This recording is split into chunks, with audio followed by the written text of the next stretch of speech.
If God is for us, if God is with us, ஆண்டவர் நம்மோடு கூட இருந்தா நமக்கு விரோதமாய் ஒருவனும் எழும்பவே முடியாது. கரங்களை பத்தி சொல்லுங்க. ஹல்லேலூயா. உனக்கு விரோதமாய் எழும்புகிற எந்த ஆயுதமும் வாய்க்காமல் போகும். கண்ணீர் இருக்கும், சந்தோஷம் இருக்கும், துக்கம் இருக்கும், சமாதானம் இருக்கும், வியாதி இருக்கும், விடுதலை இருக்கும், மரணம் வரும், ஜீவன் வரும். சொல்லுங்க ஹல்லேலூயா. உள்ள சொல்லுங்க ஹல்லேலூயா. உலகம் விரோதமா நிக்கும், ஆனா கர்த்தர் நம்மோடு கூட நிற்பார். பூமிக்கு வந்த நம்முடைய ஆண்டவராகிய இயேசு கிறிஸ்துவினாலே வெறும் நமக்கு ரட்சிப்பை கொடுக்க தான் முடியுமா?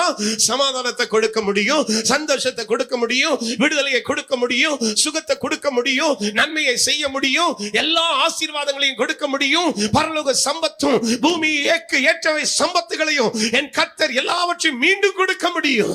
மரிக்கிறவனுக்கு ஜீவனை கொடுத்த தேவன். ஜெபத்தில் தரித்திருங்க, வேதத்தை வாசிங்க. அவர் எப்படி நம்மை செய்யட்டுமோ அப்படி செய்யட்டும்.